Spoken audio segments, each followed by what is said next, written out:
You know, I'm so lucky, and I never fail to remind people of it, that I was lucky enough to see the original cast of this show back in 2003. Now, if you had asked me then, would I have known that this show was going to run on for the next 20 plus years? I don't know if I would have taken that bet, but I've got to say at the time, Wicked on Broadway in New York just felt different.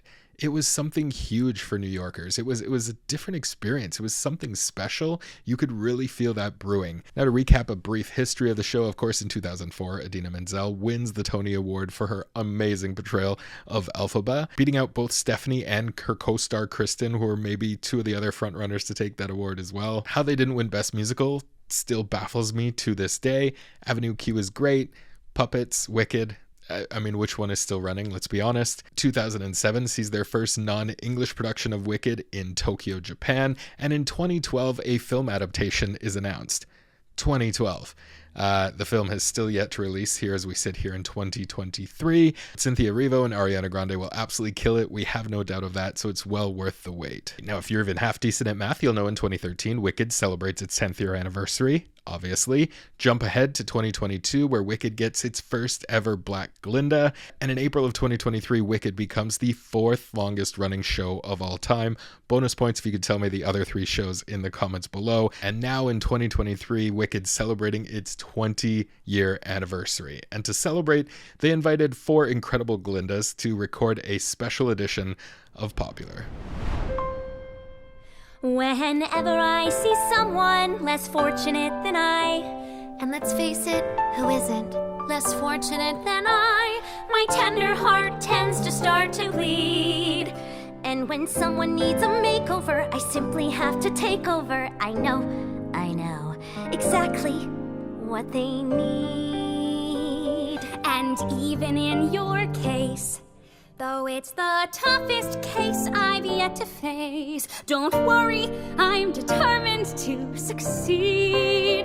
Follow my lead, and yes, indeed, you will be. Okay, this is the one time I will stop. I'll let the song finish from here, I promise. The one thing I'd really love about 4 of them coming together, 4 people who were all on Broadway playing this role.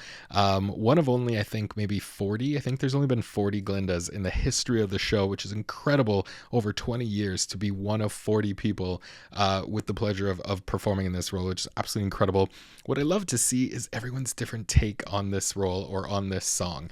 The voice obviously is going to be different. Their approach to it is going to be different. How they understand the character and how they put themselves into the character is going to be so different. But to see them all in a row here performing it, and line after line, the intention changes. It's so cool to see.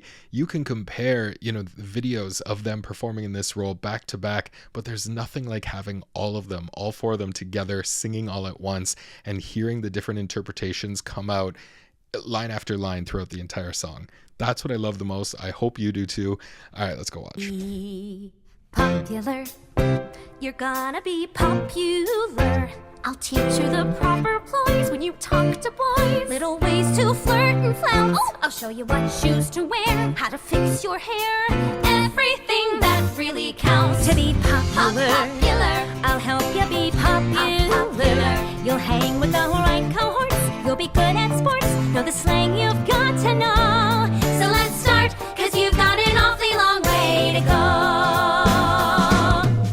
Don't be offended by my frank analysis. Think of it as personality dialysis. Now that I've chosen to become a palaceist or an advisor, there's nobody wiser. Not when it comes to popular. I know about popular. And with an assist from me to be who you'll be instead of dreary who you were. There's nothing that can stop you from becoming popular. Lar. La la la la la la. We're gonna make you popular. When I see depressing creatures with unprepossessing features, I remind them on their own behalf to think of celebrated heads of state or specially great communicators. Did they have brains or knowledge? Don't make me laugh. They were popular. Please, it's all about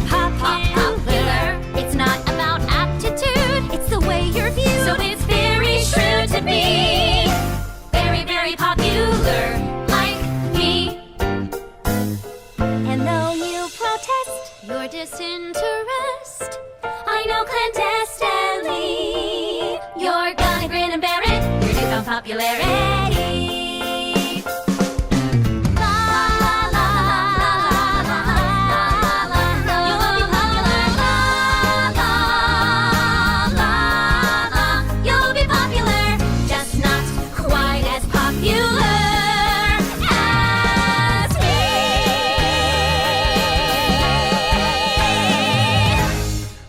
I think we need a vote right now to put a proposal into Steven Schwartz that he needs to add a key change into how they sing Popular every single day in this show. I didn't see that modulation coming. It's actually so smart. It takes the song up to another level, makes it even brighter, makes it even more bubblegum pop than it already is. Also, let's talk about the orchestration in the back, especially the drums in the back. Whoever's on the drums for this recording just absolutely went off on a tangent and just said, screw it, it's 20 years, I'm gonna go for it here, and added so much to it, but it actually again picks up that bubblegum pop nature of it, and it sounds so good. How you get 4 people to sing one of the most popular solo songs of Broadway history, that's how you do it right there. It's beautifully harmonized, beautifully done. Their voices all seamlessly gelled together while also being so recognizably different at the same time, if that makes any sense. Like I said at the beginning, I love that you can see their interpretations of all of these characters all at once. I think Alli is very New York. That's the only way I know how to describe her. She seems like she's from the Bronx, even though I believe she's from LA. But she seems like she's bringing more of a Bronx attitude almost to that role, in my opinion. I've said before, McKenzie Kurtz, who is maybe my favorite next to Kristen Chenoweth, my favorite to take on this role. I go on and on about her in the NPR Tiny Desk concert that Wicked recently did. You can find those videos on my Patreon page if you want to go see those.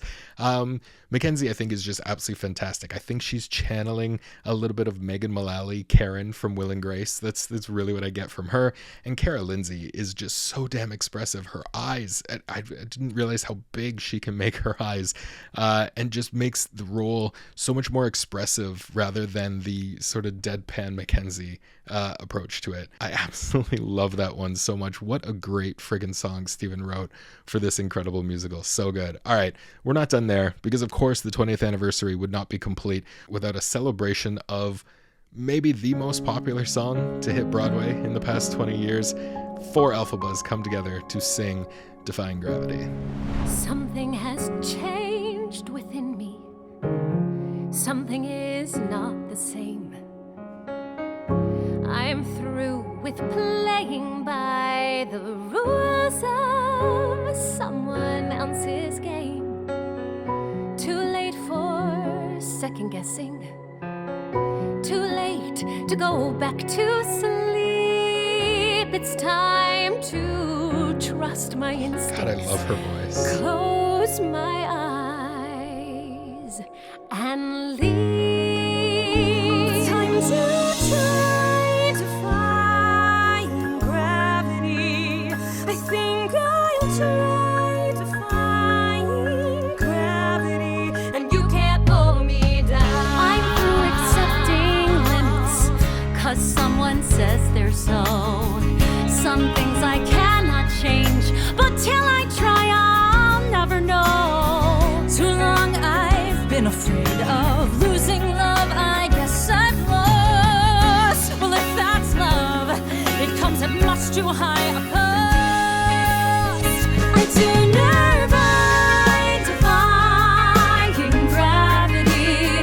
Kiss me goodbye. I'm defying gravity, and you can't pull me down. Okay, one stop, I promise. Just like I said in the version of Popular as well, it's amazing to see all the interpretations now of Alphaba going the other way. And finally, much like I said for Popular as well, this is so tastefully done. I don't know if Steven's really behind these remakes of these songs, these 20th anniversary celebrations, bringing 4 voices together with the harmony and different writing. I hope Steven's behind it, because it's so smart. It's so well done and tasteful. So many times you'll see people trying to cover these songs with multiple people, and it just is clunky and just does not work. This is so perfectly done and absolutely seamless, and it's exactly what a 20th anniversary celebration needs. All right, here we go. Unlimited. Together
So good. That's fantastic. The small thing I would have said, I would have loved to see them do it live. I think live just would have brought an extra element to it, which made it a lot more, I don't know, a lot more musical theater-esque, because that's what you love these Broadway performers for, is their ability to do this 8 times a week. And just to pull that off live would have been incredible. That's a lot to ask of them, I know. But the one thing you do get with them recording it is you get post-production help where all their voices blend beautifully together. No one's cutting off notes early. No one's coming onto notes early. Everyone's perfectly in pitch. It works. It's absolutely fantastic. You couldn't ask anything more of these 2 unbelievable celebrations of 20 years. The only thing you could ask for, of course, Kristen Chenoweth and Idina Menzel to show up somewhere in these videos. I love all their choices. I'm a fan of all 8 of them. But if you're going to pick anyone, let's throw some OGs in there, shall we, please? But having said all that, I mean, it is still one of the best renditions of this song that you're going to hear, and rightfully so, that it comes directly from the creators of Wicked, who make these updated 20th anniversary celebration songs. A small technical thing, if anyone's paying attention, I don't know if that's the original key. It was a little bit slower, that's for sure. It slowed down towards the end there, and I don't think that's the original key. I don't think they got up to that note at the end that Elphaba usually does. Not that it matters. 2 excellent performances, and I'm so unbelievably still so grateful that I got to see this original cast. I feel incredibly old thinking that I saw it some 19 years ago. Oh my God. But yeah, these were great tributes and a great walk down memory lane watching these 2 songs today. Thank you so much as always for watching. Let me know in the comments below if you're still watching at this point. I'm sorry for the brief break here on YouTube. Still uploading on our Patreon page 3 times a week. You can find the link to join those in the description below. I have some new things coming and planned for the YouTube channel, so hopefully that'll be launching very, very soon. Until then, I'm Marc Daniel Patrick, and we'll see you next time.